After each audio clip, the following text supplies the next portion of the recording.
Minister of Natural Resources and Tourism, and I just wanted to ask him a couple questions. What is the biggest change in Tanzania tourism that has happened since you came on board? Welcome. I think a lot of things are happening at the same time. One single biggest change has been, reining on the dynamics of poaching crisis. As you may know, over 70% of all the tourism in Tanzania is safari-based, is wildlife-based, and because of what was happening by the end of 2013 and the beginning of 2014, with estimated 10,000 elephants being killed every day, and with the potential of having no elephants in the next 10 years, I think that was one most single biggest dynamic that we had to deal with. It was the crisis. It was a situation that a country had to rise to the occasion. I think we can proudly say that we've seen the worst. We are working to make sure that we can absolutely defeat poaching. We are going into additional dynamics of what all the players that work together in this illicit trade of wildlife trade and the illegal ivory trade. So I think that was one. Secondly, we moved to reform the way wildlife is managed.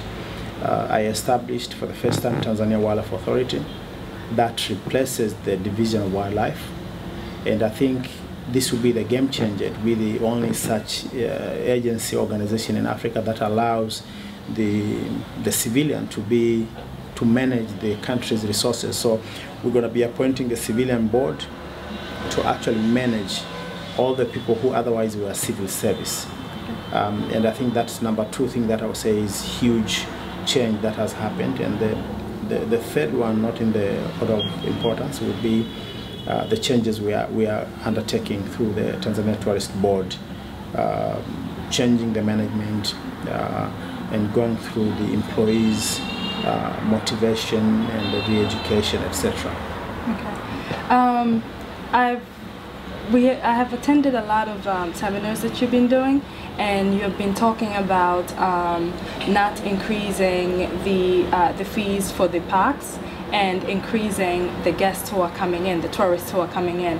How are we going to be working on that? It's purely economic number. The biggest challenge for any government is to increase taxes, to increase the rates. But then what does that in the real economic sense is that it undermines the growth. It brings instability in the market. It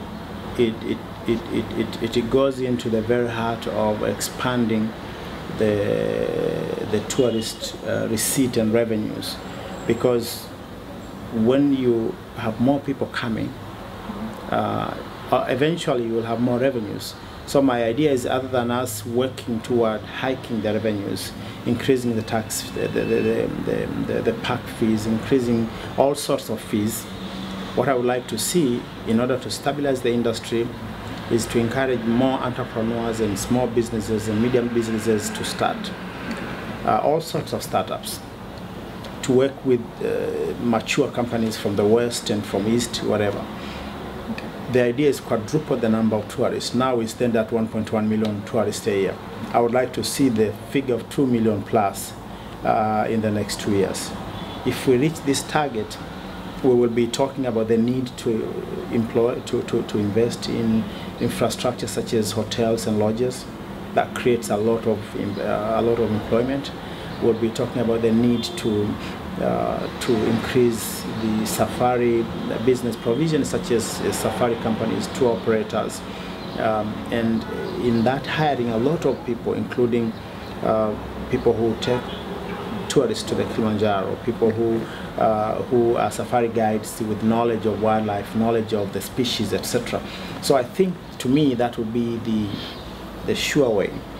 One, to encourage the investing business, investing communities to see Tanzania tourism industry as an attractive market, but also to encourage the traveling public from all over the world to see this market as not only one of the most beautiful in the world, but you can predict, you can be able to enjoy, and we give them value for money. When you look at Tanzania, almost 50% of our population is under the age of 30. How is Tanzania, or how is the tourism board working to involve this population into the tourism industry? The truth is, I don't think they're doing enough. I don't see them having even a strategy. I haven't even read anything that is tangible in terms of we think these actions results in empowering the youth. Okay, everybody talks about employment. We have direct employment of 400,000 people, but that's not enough. With unemployment rate in double digits in this country, with agriculture being the highest employer, I think we have a very long way to go. I think we have to ask ourselves hard questions that will result in very good answers. And I think Tanzania Tourist Board has to reinvent itself. I'm even thinking of doing away with Tanzania Tourist Board and establishing a new Tanzania Tourist Authority with much more power, ability to have their own resources and be able to not only increase the global reach in terms of marketing, but also being able to increase the appetite of the local people, the growing middle class, into being a source of tourists. And I think eventually, if you look at South Africa, you know, they have a pretty good size of their own domestic people who are traveling. They eventually compete for the same resources and opportunities with the foreigners, and that stabilizes the industry. What I would like to see, one is we have a tourist board for now that is competent, it has the right people, it focuses on reinventing itself by allowing its own staff to really be up to the job. Secondly, it is such a small agency, it cannot really handle everything by themselves. They must now expand to work with other people. So to go to your question, I believe we are duty bound as a country to empower the youth. And I think the potentials lying in this industry, in terms of how many people can actually come into this industry and be not only employed, it's easy to be employed, but to be able to create new opportunities. Young people deciding to venture into tourism related, whether or not they were Makonde carvings artists who would actually decide that we're going to be designing these products for tourists, whether or not there are special people who would decide to pack the fruits and vegetables to feed the hotels and to feed the tourism chain of food production, or whether or not young people who would embark on cultural tourism to be able to establish and design specific cultural programs across the country. You think of the Hazabe people, the Maasai people, the Barabai. We have so many tribes in this country. We were just recently in Bukoba. You saw those dances, just amazing. I think it's not, the story of this country is not told, and it can only be told by young entrepreneurs who choose to pick and target one particular goal, one thing they can do. And I think the challenge that I see, temptation is always everybody wanting to establish a safari company. Yes, you can establish, but there are a lot more opportunities that will actually feed into safari industry, tourism industry, than just that. And this really presents itself to youth.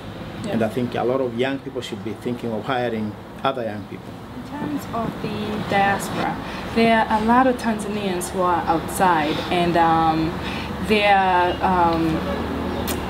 are exposed to like so much. How are you going to be able to, how are you looking to target them so they could be able to come back and give back to like tourism? I think there is no single country that really can get the entire diaspora to come back. I think some people are best served to remain where they are. I don't think tourism is for everybody. Just like any other field, I don't think financial services belongs to everybody. But I think that those people who have passion for their country, for the culture, for the endowment of rich resources which we have, And I would say, I think there are enough people in the diaspora who have eyes to see what we've got. They should be running and jumping to take opportunity that have availed itself in this country. I see so many people come from Europe on their laptop, creating companies and really transforming themselves economically. And I think that is the missed opportunity for Tanzanians in the diaspora. A lot of people that I speak to are still worried about, I think they struggle from fear. If I go back home, what would I do? They tell me most of the time I meet them, oh yeah, how about corruption? They think everybody is a corrupt individual. They think all the officials are corrupt. They think all the roads are bad. Most of them went, never came back. So they really have a wrong perception of this country. This country is like a lion on the move. It's moving. A lot of public service reform. We're undergoing a lot of human resource development, training and retraining. With the coming of East Africa community, I think we are expanding the labor market within East African countries. So you will have to hire the very best. If you need to be hired, even if you're Tanzanian, eventually you are competing with so many people from across the country, from Mbeya, Bukoba, Arusha, Dar es Salaam. So the competition is becoming stiff. So therefore, people who are working must be result oriented. And we're also opening up the East African market. So this brings one thing. It brings value for money, more customer care. My name is Lazaro Nyalandu, Minister of Natural Resources and Tourism. I've had a chance to meet the president of Curious Tanzania, Curious on Tanzania. I like what they do. I like their vision, their energy, resilience, and everything they bring to this country. I would like to welcome them here. I would like to encourage every traveling public to work with them, create partnerships, and create a great safari that will make this country proud.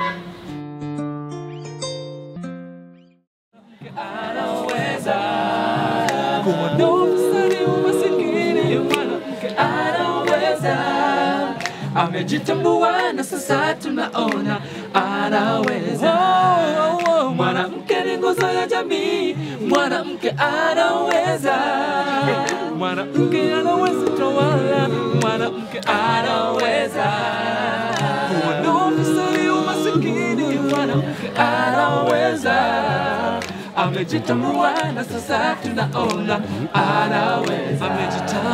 Amejitambua na sasa tunaona anaweza. Amejitambua na sasa tunaona anaweza.